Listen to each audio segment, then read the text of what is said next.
జై భీమ్ అందరికీ జై భీమ్ దినపత్రికలో ఉన్నటువంటి ప్రధానమైనటువంటి వార్తలు, వివిధ దినపత్రికలో ఉన్న ప్రధానమైన వార్తల సారాంశం, మార్నింగ్ వార్తలు, బ్రేకింగ్ న్యూస్ 7 మార్చ్ అసెంబ్లీ పెట్టుకో. ప్రధానంగా జై భీమ్ దినపత్రికలో ఉన్నటువంటి ప్రధానమైనటువంటి వార్త అయితే మనం చూస్తున్నాం. ఒక పక్కన తెలంగాణ ఆత్మగౌరవం అంటున్నారు. తెలంగాణ ఆత్మగౌరవము, ప్రజాపాలన, ప్రజలకు సంబంధించినటువంటి పరిపాలన, గత ప్రభుత్వాలు చేయాలన్నటువంటి పని మేము చేస్తున్నాము అని చెప్పుకునేటువంటి కాంగ్రెస్ ప్రభుత్వం ఈరోజు జర్నలిస్టుల ఆత్మగౌరవాన్ని తాకట్టు పెట్టే విధంగా ప్రయత్నం చేస్తుంది. చాలా బాధాకరం. నేను ఎందుకు చెప్తున్నంటే, తెలంగాణ మీడియా అకాడమీ కానీ, తెలంగాణ అసెంబ్లీ కమిటీ కానీ, ఇక్కడ ఉన్నటువంటి మంత్రి గారు కానీ, ఇక్కడ ఉన్నటువంటి సీఎం గారు కానీ, ఇవాళ జై భీము అని చెప్పుకునేటువంటి రాహుల్ గాంధీ గారు కానీ, వీళ్ళందరూ ప్రజాస్వామ్యం, రాజ్యాంగానికి లోబడి పనిచేసేటువంటి నాయకులే. కానీ వీళ్ళు చెప్పే మాటలు రాజ్యాంగాన్ని అనుసరించి జై భీమ్ నినాదం బలపడాలని చెప్పుకునేటువంటి రాహుల్ గాంధీ, సీఎం రేవంత్ రెడ్డి, తెలంగాణ వచ్చేసరికి అంతా రివర్స్ అయ్యేటువంటి పరిస్థితి ఉంది. ఈ భారతదేశంలోనే, ప్రపంచ చరిత్రలో భారతదేశ చరిత్ర కూడా ఒక గొప్పగా చెప్పుకున్నాం. ఆ గొప్పగా చెప్పుకున్నటువంటి భారతీయ చరిత్రలో తెలంగాణ రాష్ట్రం మరీ ఇంత గొప్పగా చెప్పుకునేటువంటి సందర్భం ఉంది. ఆర్టికల్ 3 ప్రకారంగా ఏర్పడినటువంటి చిన్న రాష్ట్రము. ఆ చిన్న రాష్ట్రానికి 2 సార్లు ముఖ్యమంత్రి పదవి అనుభవించినటువంటి కేసీఆర్ గారు, ఇప్పుడు అనుభవిస్తున్నటువంటి రేవంత్ రెడ్డి గారు. కానీ ఎప్పుడు జర్నలిస్టులకు ఇబ్బంది లేకుండా ఉండేటువంటి సందర్భంలో తెలంగాణ రాష్ట్రం ఏర్పడ్డ తర్వాత జర్నలిస్టులకు అనేకమైనటువంటి అవకాశాలు కల్పించినటువంటి కేసీఆర్ గారు ఈరోజు ముఖ్యమంత్రిగా ఇలా కొనసాగుతున్నటువంటి రేవంత్ రెడ్డి గారికి మరి ఎందుకు ఈ ఇబ్బందులు కలిగినాయో, ఎందుకు ఈ ఆంక్షలు వేస్తున్నారో అర్థం కాని పరిస్థితి. ఇదే ఉన్నటువంటి శ్రీనివాసరెడ్డి గారు, ఆయన పత్రికను మునుగోడులో మద్దతు ఇచ్చినందుకు బిగ్ పత్రిక చేసుకున్నాడు. ఇదే శ్రీనివాసరెడ్డి మీడియా అకాడమీ చైర్మన్. ఆయన పత్రికను బిగ్ పత్రిక చేసుకొని కేసీఆర్ హయాంలో బిగ్ పత్రిక చేసుకున్నాడు. తెలంగాణ రాష్ట్రం తర్వాత ఇప్పుడు వచ్చినటువంటి ఏదైతే రేవంత్ రెడ్డి గవర్నమెంట్లో ప్రెస్ అకాడమీ చైర్మన్ అయ్యిండు. ఇవాళ లేనిపోయిన రూల్స్ రెగ్యులేషన్స్ అన్నీ పెడుతున్నాడు. ఇంకో ఇది వాళ్ళ ఆలోచన విధానము. పొంగులేటి శ్రీనివాసరెడ్డి దగ్గరికి వద్దాం. పొంగులేటి శ్రీనివాసరెడ్డి దగ్గరికి వచ్చేసరికి పొంగులేటి శ్రీనివాసరెడ్డి ఇవాళ ఉన్నటువంటి రెవెన్యూ భూములన్నీ తన కబంధస్థల్లో పెట్టుకొని కాంట్రాక్ట్ పద్ధతిలో ఇవాళ రియల్ ఎస్టేట్ బిజినెస్ చేస్తున్నాడు. ఇవాళ వాళ్ళు చెప్పిందే విధంగా ఈ రెడ్డి సామాజిక వర్గం అంతా ఒకటైపోయి ఇలా చిన్న చితక పేపర్లను, చిన్న చితక రిపోర్టర్లను అణిచివేస్తే ఏరి కోత గురి చేసి ఇవాళ వాళ్ళందరి జీవితాలను ఇలా ఇబ్బందులకు గురి చేసేటువంటి ప్రమాదం ఉంది. గతంలో ఇచ్చినటువంటి డబుల్ బెడ్రూమ్ ఇళ్ళ కోసము గత గవర్నమెంట్ బీఆర్ఎస్లో ఉన్నప్పుడు విచ్చలవిడిగా జర్నలిస్టులకి ఏ నియోజకవర్గాలు ఉంటే ఆ నియోజకవర్గంలో, ఏ జిల్లా హెడ్ క్వార్టర్లు ఉంటే ఆ జిల్లా హెడ్ క్వార్టర్లో ప్రతి ఒక్కరికి కూడా డబుల్ బెడ్రూమ్ 150, 100, 70, 80 అక్కడ ఎంతమంది జర్నలిస్టులు ఉంటే వాళ్ళందరికీ అక్కడ ఉన్నటువంటి ప్రభుత్వ స్థలము 120 గజాల నుంచి వెళ్ళి వాళ్ళందరికీ డబుల్ బెడ్రూమ్ ఇల్లు ఇచ్చినటువంటి చరిత్ర ఉంది. ఆ జర్నలిస్టుల బాధలు ఆ ప్రభుత్వాన్ని తెలిసి వాటి ఆ ప్రభుత్వ హయాంలో జర్నలిస్టులను కంటికి రెప్పలా కాపాడుకున్నారు. జర్నలిస్టుల స్కీమ్స్ కానీ, జర్నలిస్టులకు రావాల్సినటువంటి బెనిఫిట్స్ కానీ, కరోనా సమయంలో చనిపోయినటువంటి జర్నలిస్టులు కానీ అనేక సందర్భాలు ఆ జర్నలిస్టుల కంటికి రెప్పలా కాపాడుకుంది ఆ గవర్నమెంట్. మరి ఈ గవర్నమెంట్కి ఏమైపోయింది? ఆ గవర్నమెంట్ ఉన్నటువంటి జర్నలిస్టులే ఈ గవర్నమెంట్లో కూడా ఉన్నారు కదా. మరి ఈ గవర్నమెంట్లో ఉన్నటువంటి జర్నలిస్టులకు ఎందుకు ఇన్ని ఆంక్షలు? ఏమన్నా ఉగ్రవాదుల కన్నా భయంకరంగా ఎందుకు చూస్తున్నారు? పాకిస్తాన్ బార్డర్లో ఉన్నటువంటి జర్నలిస్టులు అవిలేనా? ఎక్కడి నుంచి వచ్చిన జర్నలిస్టులు అందరూ గతంలో ఉన్నటువంటి జర్నలిస్టులే కదా ఇప్పుడు కూడా పనిచేసే జర్నలిస్టులు. గత జర్నలిస్టులే కదా తెలంగాణ కోసం కొట్లాడిన జర్నలిస్టులు. మరి ఇప్పుడు కూడా కొట్లాడుతున్న తెలంగాణ జర్నలిస్టులే కదా. ఆంధ్ర పెత్తానం వద్దనుకునే కదా ఇవాళ ఈ జర్నలిస్టులు కొట్లాడేది. ఇవాళ తెలంగాణ రాష్ట్రం ఏర్పడే 11 సంవత్సరాలు అవుతుంది. మరి 15 సంవత్సరాల ఎక్స్పీరియన్స్ పెట్టినటువంటి ఆ అసెంబ్లీ మీడియా కమిటీ చైర్మన్ కానీ ఆ మీడియా కమిటీలో ఉన్న సభ్యులు కానీ వాళ్ళ కొద్దిగానన్నా ఉండల్లా ఉండొద్దా జ్ఞానము బుద్ధి? ఏం చదువుకున్నారు వాళ్ళు? ముఖ్యమంత్రి తెలియదా? తెలంగాణ రాష్ట్రం ఏర్పడి ఎన్ని సంవత్సరాలు? 11 సంవత్సరాల 5 నెలల 27 రోజులు అవుతుంది. 11 సంవత్సరాల 5 నెలల 27 రోజులకి 15 సంవత్సరాల ఎక్స్పీరియన్స్ ఎక్కడి నుంచి తీసుకొచ్చి పెడతారు? 15 సంవత్సరాల ఎక్స్పీరియన్సు అసెంబ్లీ మీడియా హాల్లోకి పోవడానికి, అసెంబ్లీ సమావేశాలు న్యూస్ కవర్ చేయడానికి ఈ ఆంక్షలు పెడితే తెలంగాణ ఆత్మగౌరవం ఎక్కడ పోయినట్టు, ఎక్కడ తాకట్టు పెట్టినట్టు, ఎవరి దగ్గర మోకరలేనట్టు ఏమైపోతుంది? రెడ్డి సామాజిక వర్గం అంతా ఒకటైంది. ఇవాళ సీఎం రేవంత్ రెడ్డి రెడ్డి, పొంగులేటి శ్రీనివాసరెడ్డి రెడ్డి, ఇవాళ ప్రెస్ అకాడమీ చైర్మన్ రెడ్డి, ఇవాళ assembly media committee chairman Reddy. ఏంది రెడ్డిల పాలన? రెడ్డిల పాలన ఎవరికి కావాలి? ఒక పక్కన జై విధాన్, జై భీమ్, జై సంవిధాన్ అని రాహుల్ గాంధీ అంటాడు. ఇక్కడనో రెడ్డిల పెత్తానం. ఈ మీడియాకి ఇచ్చేటువంటి గుర్తింపు కార్డులను కూడా, అక్రిడేషన్ కార్డులను కూడా గిన్ని కుట్ర కుతంత్రాలు వేస్తే మీ ఇంట్లో నుంచి మీ సొమ్ము ఇచ్చినట్టుగా గింత భయంకరంగా చేస్తే ఇక మీడియా ఎక్కడికో పోయి ఎవరి దగ్గర పోయి మాట్లాడుతుంది? ఏమన్నా మిమ్మల్ని యాడ్స్ అడుగుతున్నారా? లేకపోతే ఆ నిస్సిలాగా ఫోటో 10 లక్షలు అన్నట్టుగా రేవంత్ రెడ్డి దగ్గర పోయి ఆయన ఫోటో దిగడానికి మీడియా వాళ్ళు లోపలికి వస్తారా? ఏంది మీ అహంకారం? ఏంది మీ బలుపు? ఎవరి కోసం? మీ అయ్యా జాగిర్ అనుకుంటున్నారా తెలంగాణ రాష్ట్రం? లేకపోతే మీ జాగిర్ అనుకుంటున్నారా? ఎవడిచ్చాడు మీకు? ఎవడు ఆ మార్కెట్లో ఉన్నారు? ఎవరు కొత్తగా పెట్టుకున్నారు? ఎవరు ఈ సమాజం కోసం పనిచేస్తున్నారు? ఏ ఆలోచన విధానం కోసం పనిచేస్తున్నారు జర్నలిస్టులు? అంచివేస్తాము, మీ అనగదొక్కుతాం అనుకుంటే ఊకుంటారా?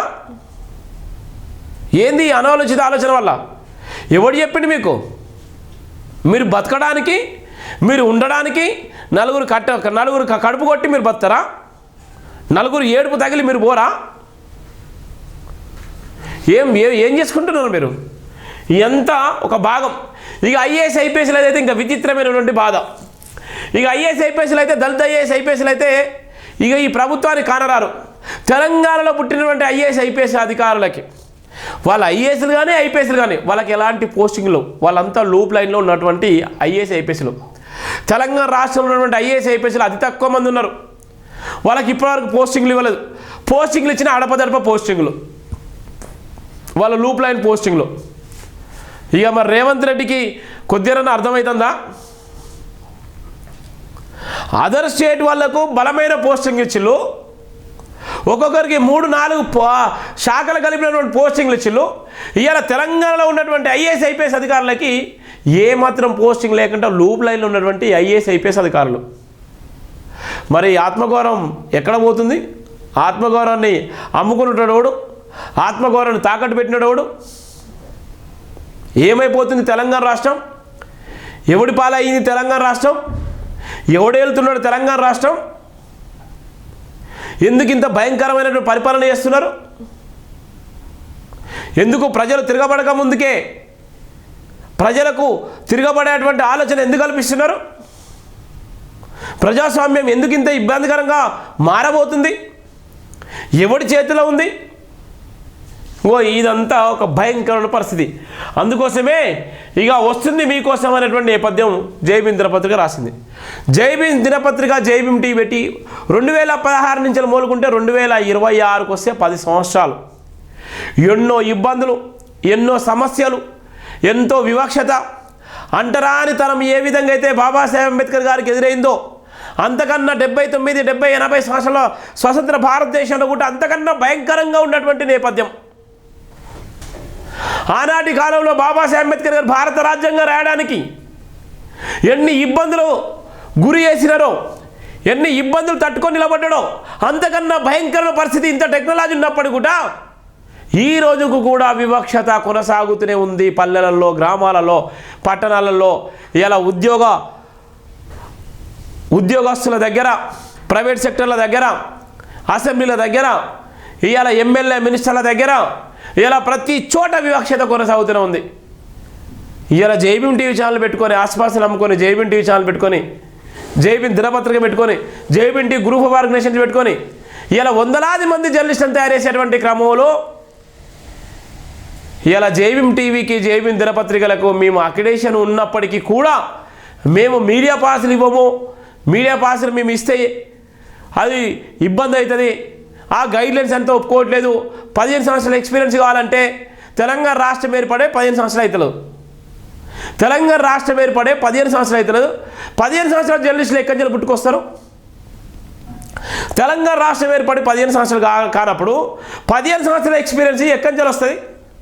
మన రాష్ట్రం ఏర్పడిన తర్వాత కదా పుట్టుకొచ్చేది. కొత్త కొత్త బంగ్లాలు, కొత్త కొత్త వ్యవస్థ అన్నీ పుట్టుకొచ్చేది. కొత్త రాజ్యం, కొత్త రాష్ట్రాలు వచ్చేది, కొత్తగా పుట్టుకొచ్చేది. కొత్త రాష్ట్రం వచ్చినాకనే కదా. మరి 15 సంవత్సరాల ఎక్స్పీరియన్స్ చెప్పడానికి సిగ్గు శరాలు ఉండొద్దా? 20 సంవత్సరాలు 15 సంవత్సరాల ఎక్స్పీరియన్స్ కావాలని చెప్పడానికి ఎవడి లబ్ధి కోసము ఏం చేస్తున్నారు మీరు? కొద్దిగా సిగ్గు లజ్జ ఉందా మీకు? మీ అయ్యే జాగిర్ అనుకుంటున్నారా? మీ ఇంట్లో చలిస్తున్నారా? ఏమైనా జీతాలు ఏమైనా యాడ్స్ ఇస్తున్నారా? మీడియా పాసలే కదా. ఇది తెలంగాణ రాష్ట్రంలో కాంగ్రెస్ ప్రభుత్వం చేసేటువంటి అనాలోచిత ఆలోచన. మీడియా మిత్రులారా, ప్రింట్ అండ్ ఎలక్ట్రానిక్ మీడియా మిత్రులారా, సోషల్ మీడియా వారియర్స్ లారా, ప్రతి ఒక్కరు తిరగబడండి. ఏదైతే తెలంగాణ కోసం మనం కొట్లాడి తెచ్చుకున్న తెలంగాణ ఉందో, తెలంగాణ కోసం అసువులు బాసినటువంటి అమరవీరుల సాక్షిగా ఏర్పడినటువంటి ఏ రాష్ట్రం అయితే ఉందో, ఆ రాష్ట్రం కోసం ప్రాణాలు అర్పించినటువంటి ప్రాణ త్యాగాలను గుర్తు చేసుకుంటూ, అనేక మంది అమరులైనటువంటి జర్నలిస్టులను గుర్తు చేసుకుంటూ, ఇవాళ కొద్దిమంది సామాజిక కోణంలో ఇవాళ జబ్బలు చదువుకున్నటువంటి కొంత రెడ్డి సామాజిక వర్గం చేసేటువంటి తుగ్లక్ పాలనకు మనం తిరగబడకపోతే రాష్ట్రం అధోగతి అవుతుంది. ఈ రాష్ట్రం అధోగతి అయిపోతుంది, భయంకరమైన పరిస్థితులకు వెళ్ళిపోతుంది. ఇప్పటికైనా మనం మారదాం, మన హక్కుల కోసం కొట్లాడదాం, మన హక్కులను సాధించుకుందాం, ఆత్మగౌరవం కోసం నిలబడదాం. ఇది తెలంగాణ రాష్ట్రం, ఇది పోరాట గడ్డలకు నిలయమైనటువంటి తెలంగాణ రాష్ట్రంలో మరో ఉద్యమం చెయ్యక తప్పట్లేదు. మరో ఉద్యమానికి మనం పిలుపునివ్వాల్సిన అవసరం కూడా ఉంది. ఇవాళ ఉన్నటువంటి సీనియర్ జర్నలిస్టులు అని చెప్పుకునేటోళ్ళు లాలుచి పడకండి. సీనియర్ జర్నలిస్ట్ అని చెప్పుకుంటేళ్ళు మీ వ్యవస్థలు ఉండడం కోసం బానిసలు కాకండి. మాలాంటి యువతరానికి మీరు ఆదర్శంగా ఉండాలి. మాలాంటి యువ జర్నలిస్టులకు ఆదర్శంగా ఉండాలి. మాలాంటి ఈ వ్యవస్థలో ఉన్నటువంటి అణగారిన వర్గాల నుంచి వచ్చిన కుటుంబాలకు, అంబేద్కర్ వారసులకు అండగా నిలబడాలి. ఎవడో లబ్ధి కోసము, ఎవడో ఆలోచన విధానం కోసము ఇలా సీఎం దగ్గర పోయి మోకరిలించి కాళ్ళు మొక్కితే పదవులు తెచ్చుకునే పదవులు, అలాంటి పదవులు మీ హోదాకే కరెక్ట్ కాదు. మీడియాపై కఠిన ఆంక్షలు కథం దొక్కుతున్న ప్రభుత్వం, రాష్ట్ర ప్రెస్ అకాడమీ నిర్ణయాలతో ఎవరికి మేలు చేస్తున్నారు? సుప్రీంకోర్టులోని మీడియాకు ఆంక్షలు, అసెంబ్లీకి ఆంక్షలు విధించడం సిగ్గుకరం. పాలకుల అవినీతి మోసాలను ప్రశ్నిస్తున్నందునే మీడియాను అణచివేస్తున్నారు. మీడియాపై ప్రభుత్వ జవాబుదానం బట్టబయలైంది. ప్రశ్నించే వాళ్ళను పూర్తిగా అణచివేస్తున్నారు. దేశ రక్షణ కోసం ప్రశ్నిస్తున్న రాహుల్ గాంధీ రాష్ట్ర పాలకులకు కనిపిస్తలేరా? ఎస్సీ ఎస్టీ ఐఏఎస్ ఐపీఎస్ అధికారులను పూర్తిగా పక్కన పెట్టారు. లూప్ లైన్ పోస్టులతో సతమతమవుతున్న ఎస్సీ ఎస్టీ అధికారులు నిజంగా ఎంత బాధాకరం. ఎవరు రాయాలి ఇవి? ఎవరు రాయాలి? ఎవరు తెలుస్తుంది బాధలు? ఓ ఆంధ్రజ్యోతి రాస్తాడా? ఓ ఈనాడు రాస్తాడా? ఓ నమస్తే తెలంగాణ రాస్తాడా? ఓ వెలుగోడు రాస్తాడా? లేకపోతే ఆ ఉన్నటువంటి ప్రజాశక్తి, ప్రజాతంత్ర, జనసాక్షి, జనం పత్రికలు అవి రాస్తాయా? ఎవరు రాయాలి? ఎవరు రాస్తారు? ఈ బాధలు ఎవరు తెలుస్తాయి? అనగారిన వర్గాల నుంచి వచ్చినటువంటి పత్రికలకు, ఆత్మగౌరవం కోసం కొట్టినటువంటి పత్రికలకు, జీవితాన్ని త్యాగం చేసేటువంటి పత్రికలకు, అంబేద్కర్ అడుగుజాడలు నడిచేటువంటి పత్రికలకు వాళ్ళకు మాత్రం తెలుస్తుంది. ఇలా లూప్ లైన్లో ఉన్నటువంటి ఎస్సీ ఎస్టీ ఐఏఎస్ ఐపీఎస్ అధికారులు వందలాది మంది ఏళ్ళ వెళ్ళి లెక్కపెట్టచ్చు. ఇవాళ ఉన్నట్టు సుప్రీంకోర్టులో అయినటువంటి ఆంక్షలు ఈ అసెంబ్లీలోకి ఎందుకు ఈ ఆంక్షలు? ఇలా వాళ్ళు అయ్యే జాగిరి అడుగుతున్నారా? ఏమడుగుతున్నారు? ఏం చేస్తున్నారు? ఇంకో చూడండి, మీడియాపై కఠినమైన ఆంక్షలతో కథం దొక్కుతున్న ప్రభుత్వం. ఇది దేనికి? వీళ్ళు ఏంది వీళ్ళ ఆకాంక్ష? ఈయన కొడుకు మీద ఎఫ్ఐఆర్ అయింది. విచ్చల విడిగా భూములు కబ్జా చేసుకున్నాడు. ఈడీ ఈయన మీద రైడ్ చేసింది. 8,000 కోట్ల రూపాయలు సెటిల్మెంట్ చేసుకున్నాడు. ఇవన్నీ కనబడాయా? ఎవడి స్వలాభం కోసం? మీ పదవులు మీకు శాశ్వతంగా ఉంటాయా? మీ రాష్ట్రానికి మీరు రాజులా? ఈ పదవులు మీకు అట్నే ఉంటాయా? మీరు చేసేటువంటి తుగ్లక్ పాలన ప్రజలందరూ గమనిస్తున్నారు. కర్ర కాల్చి వాత పెట్టే రోజు వచ్చిందంటే ఆ రోజులు వస్తాయి. మాలాంటి వాళ్ళు తిరగబడతారు. మేము మీ దగ్గరకు వచ్చి ఏమైనా యాడ్స్ అడుగుతున్నామా? ఏమడుగుతున్నాం? పాసులే కదా. ఇగో ఇది పరిస్థితి. సుప్రీంకోర్టులో మీడియాకు ఆంక్షలు, కానీ అసెంబ్లీకి ఆంక్షలు విధించారు. ఇగో చూడు ఎంత భయంకరంగా ఉందో. తెలంగాణలో ఆత్మగౌరవంతో బతకాలంటే అణచివేతను భరించాలని డాక్టర్ బరిగెల శివ అన్నారు. అవమానాలను అణచివేతలను తట్టుకొని జర్నలిజం వృత్తిలో కొనసాగుతున్నప్పటికీ తెలంగాణ రాష్ట్ర ప్రభుత్వ కక్ష సాధింపులు చివరకు జర్నలిస్టులను కూడా వదిలేలా లేవని, అట్టి కక్ష సాధింపు చర్యలు దినదినానికి పెరిగిపోతున్నాయన్నారు. నేటి నుండి జరుగుతున్న అసెంబ్లీ సమావేశాలకు 15 సంవత్సరాల అనుభవం కలిగిన మీడియా సంస్థలకు మాత్రమే అసెంబ్లీ సమావేశాలకు ఆహ్వానం ఉందని ప్రభుత్వం తరపున ప్రెస్ అకాడమీ తరపున ఆంక్షలు విధించడం అసస్పందంగా ఉందన్నారు. తెలంగాణ రాష్ట్రం ఏర్పడి 12 సంవత్సరాల 5 నెలల 27 రోజులు అవుతుండగా మీడియా సంస్థలకు తెలంగాణ రాష్ట్రంలో 15 సంవత్సరాల అనుభవం ఎక్కడికి వెళ్ళి పరుగులో తీసుకున్నారో రాష్ట్ర ప్రెస్ అకాడమీ ప్రతినిధులు తెలంగాణ రాష్ట్ర మంత్రి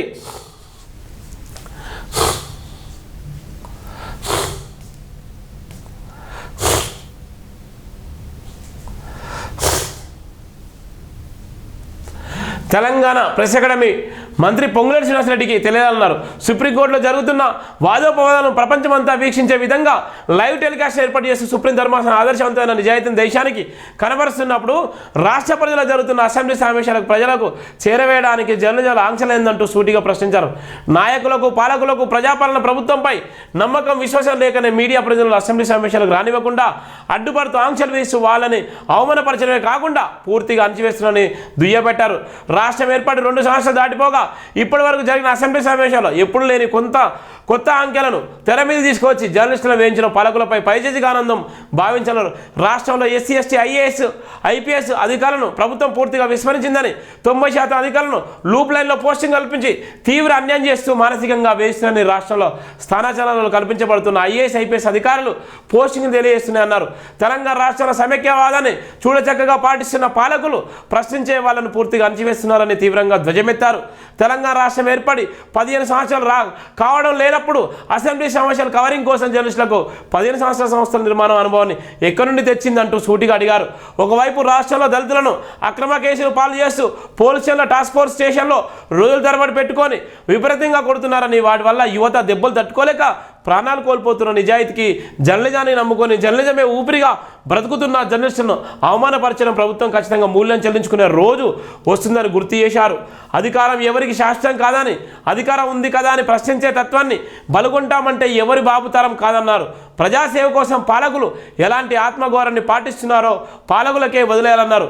రాష్ట్రంలో కానీ దేశంలో కానీ ఉన్న ఏకైక దళిత పత్రిక జైబీమేనని, అలాంటి జైబీమును అణచివేయడం కోసం మంత్రి Ponguleti Srinivas Reddy, press club academy chairman Srinivas Reddy తీవ్రమైన కక్షాదింపు చర్యలకు పాల్పడుతున్నారన్నారు. దేశంలో ఏఐసీసీ నేత రాహుల్ గాంధీ చేస్తున్న పోరాటం ఏంటి? రాష్ట్రంలో కాంగ్రెస్ ప్రభుత్వం పాలిస్తున్న పాలన ఏంటి? ఏ మాత్రం పొంతన లేకుండా పోతుందన్నారు. దేశం మొత్తం ప్రజాస్వామ్యవాదాన్ని, రాజ్యాంగవాదాన్ని బలంగా కాపాడడం కోసం జేబీ నినాదంతో కథం దొక్కుతున్న రాహుల్ గాంధీని తెలంగాణ రాష్ట్ర పాలకులు ఏమాత్రం పట్టించుకోలేదన్నారు. జేబీఎం అనే పదాన్ని పూర్తిగా అణచివేయడం కోసం ఆరాటపడుతున్న తెలంగాణ పాలకులు ఆలోచన విధానం ఏంటో బయట పెట్టాలన్నారు. ప్రభుత్వ పాలకులు అణచివేసినంత మాత్రాన జేబీఎం టీవీ, జేబీఎం పత్రికకు పోయేదేం లేదని ఆన్లైన్ మాధ్యమంలో దేశవ్యాప్తంగా, ప్రపంచవ్యాప్తంగా గుర్తింపు పొందిందన్నారు. ఇక నుండి ముఖ్యమంత్రి, మంత్రులు, శాసనసభ్యులు, ఇతర నాయకులు పత్రికల సమావేశాలకు ఏర్పడిసే ముందు మన రాష్ట్ర ఆవిర్భావ కాలానికి విరుద్ధంగా 15 సంవత్సరాల అనుభవం కలిగిన పత్రికలను, టీవీలను, ఆంధ్ర మీడియాను మాత్రమే పిలుచుకొని అధికారికంగా కానీ అనాధికారికంగా కానీ పత్రికా సమావేశాలు ఏర్పాటు చేసుకోవాలని పిలివి ఈతూ పలికారు. రాష్ట్ర పాలకులు వ్యాపారంలో లావాదేవీలను, అధికార హోదాలతో జరుగుతున్న లొసుగులను, అక్రమాలను, ఆధిపత్యాలను ప్రశ్నించినందునే జేబీ సంస్థపై అణచివేత ధోరణిని కొనసాగిస్తున్నారన్నారు. పత్రికా సమావేశాల్లో దళితులపై ఎక్కడ లేనంత ప్రేమను రాగాలను కనబరుస్తున్న పాలనాధికారులు క్రియారూపకంగా మాత్రమే పక్కా అణచివేతను ప్రదర్శిస్తున్నారు. ప్రధానంగా తెలంగాణ రాష్ట్ర పాలకులు గమనించాల్సింది సుప్రీం ధర్మాసనం కన్నా అసెంబ్లీ సమావేశాలు పెద్దవేమీ కాదని గుర్తించాలన్నారు. రాష్ట్ర ప్రెస్ అకాడమీ జోకుడుకు ప్రభుత్వం తెగ మురిసిపోతుందని, తెలంగాణ రాష్ట్రంలో జర్నలిస్ట్ వృత్తి నిర్వహించాలంటే కత్తి మీద సాములాగా మారిపోయిందన్నారు. నాయకులు పరిజ్ఞానం ఏమో కానీ తెలంగాణ యాగం చేయడంలో మాత్రం అందరూ ఏకమవుతున్నారు. తెలంగాణ రాష్ట్రంలో కొనసాగుతున్న పాలన పేరేంటో పాలనాధికారులు వివరిస్తే బాగుంటుందన్నారు. మీడియా సంస్థలు నిర్మాణ అనుభవంగా వ్యక్తిగత దేని పరిగణలోకి తీసుకుంటున్నారో తెలియదు కానీ పాలన అధికారం ముసుగులో తెలంగాణ రాష్ట్ర ప్రభుత్వం ఒక్కసారిగా జర్నలిస్టులు అణచివేసే కాంక్షలు పెంచి పోషిస్తుందన్నారు. అనుభవాలు నేర్పిన పాఠాలు ఆదర్శంగా సమాజంలో నిజాయితీగా నిలబడిన మొండిపట్టు ఏమో తెలియదు కానీ జర్నలిజం అంటే ఊపిరి, జర్నలిజం అంటే ప్రాణం, జర్నలిజం అంటే జీవితం, సమాజ రక్షణ ప్రధాన లక్ష్యంగా కొనసాగుతున్న జర్నలిస్టులను ప్రభుత్వం గౌరవించకపోతే రానున్న కాలంలో భారీ ఎత్తున మూల్యం చెల్లించుకునే పరిస్థితులు తప్పవన్నారు. అసెంబ్లీ సమావేశాల ఆహ్వాన అర్హతలపై రాష్ట్ర ప్రెస్ అకాడమీ చైర్మన్ శ్రీనివాసరెడ్డిని వివరణ కోసం సంప్రదించగా వివరాలు తెలుపుట కొరకు ఆయన స్పందించిన నేపథ్యం ఉంది. ఇది ప్రధానంగా అణచివేసే కుట్రలు. ఒక పక్కన 252 జీవో తీసుకొచ్చిళ్ళు, అట్లా అణచివేస్తున్నారు. ఒక పక్కన సీఎం గారికి దగ్గరగా ఉన్నటువంటి ఈ శ్రీనివాసరెడ్డి, ఆ శ్రీనివాసరెడ్డి, ఇద్దరు శ్రీనివాసరెడ్డిలు, ముగ్గురు శ్రీనివాసరెడ్డిలు కలిసి ఇవాళ సీఎంను తప్పుదో పట్టించేటువంటి ప్రయత్నం చేస్తున్నారు. అందుకోసం ఇవాళ జర్నలిస్టులు ఎప్పుడు కూడా తెలంగాణ రాష్ట్రం కోసం ఇవాళ జర్నలిస్టులు అందరూ రోడ్ల మీదకి వచ్చిళ్ళు. తెలంగాణ రాష్ట్రం ఏర్పడితే బాగుంటుందని ఇవాళ ఉన్నటువంటి ఆంధ్ర మీడియాకు తొత్తులుగా ఉన్నటువంటి సమాఖ్య పాలనలో వాళ్ళందరినీ ఎదిరించి రోడ్ల మీదకి వచ్చినటువంటి జర్నలిస్టులు కానీ ఇవాళ ఉన్నటువంటి తెలంగాణ రాష్ట్రం ఏర్పడిన తర్వాత 252 జీవోను రద్దు చేయాలని ఇవాళ ఉన్నటువంటి జర్నలిస్టులకు ఇచ్చేటువంటి గవర్నమెంట్ అక్రిడేషన్ కార్డును కూడా అడ్డుకునే ప్రయత్నం చేస్తే ఇవాళ వాళ్ళందరూ కూడా ఇలా రోడ్ల మీదకి వచ్చి ధర్నాలు చేస్తున్నారు. దానికి అంతటి కారణము ఈ పొంగులేటి శ్రీనివాసరెడ్డి, ఇంకో శ్రీనివాసరెడ్డి, ముగ్గురు శ్రీనివాసరెడ్డిలు కలిసి ఇలా తెలంగాణ రాష్ట్రంలో ఉన్నటువంటి జర్నలిస్టులను ఇలా వాళ్ళ హక్కులను కాలరాస్తున్నారు. ఈ ముగ్గురు శ్రీనివాసరెడ్డిలు కలిపి 4వ రెడ్డి ఇలా రేవంత్ రెడ్డిని కూడా తప్పుదో పట్టించి ఇవాళ వ్యవస్థని ఇలా ఆగం చేసేటువంటి భయంకర ప్రయత్నం చేస్తున్నటువంటి నేపథ్యం ఉంది. ఇలా జేబీఎం టీవీ ఛానల్ ఎవడో చెప్తే కాదు, ఎవడో ఆలోచన నుంచి పుట్టింది కాదు, ఆత్మగౌరవం నుంచి పుట్టింది, అణచివేత నుంచి పుట్టింది, ఆత్మగౌరవం కోసం నిలబడ్డది. ఇవాళ ఉన్నటువంటి బాబాసాహెబ్ అంబేద్కర్ ఆశీస్సులతో పుట్టింది. ఇవాళ అణగారిన వర్గాలకు గుండె చప్పుడుగా నిలబడడం కోసం పుట్టింది. ఇవాళ ఎవడో ఇచ్చేటువంటి తాయిలకు లొంగకుండా వందలాది మంది ఎదుర్కొన్నటువంటి చరిత్ర ఇలా జేబీఎం టీవీకి ఉంది. ఇలా సామాజిక కోణంలో ఇలా సమాజంలో ఉన్నటువంటి అనేకమైనటువంటి ఆలోచిత ఆలోచనలు ఉన్నాయి. ఇలా ఎండగట్టి ఇలా దేశ ప్రధాని సైతం కూడా ఇలా జేబీఎం అనే విధంగా కొట్లాడింది ఈ జేబీఎం టీవీనే. ఇలా ప్రపంచవ్యాప్తంగా అనేక మంది ఇలా సోషల్ మీడియా ద్వారా ఇలా ప్రపంచవ్యాప్తంగా జేబీఎం దినపత్రికను అనుసరించినటువంటి అనేక మంది కూడా ఇలా మా వార్తలు చూసి ఇలా గర్వంగా ఫీల్ అయ్యేటువంటి నేపథ్యం ఉంది. ఇలా మీరు రాసేటువంటి వార్తలు ఇలా కాకతీయ యూనివర్సిటీ లాంటి యూనివర్సిటీ కూడా ఇలా పిహెచ్డికి ఉపయోగపడేటువంటి వార్తలు కూడా ఇలా ఎంతో మందికి ప్రొఫెసర్లకు ఉపయోగపడే విధంగా ఉన్నది. ఎందరో ఇలా కాలన గర్భంలో ఇలా ఎంతో మంది అణచివేయాలని జేబీఎం నినాదాన్ని ఎక్కడికక్కడ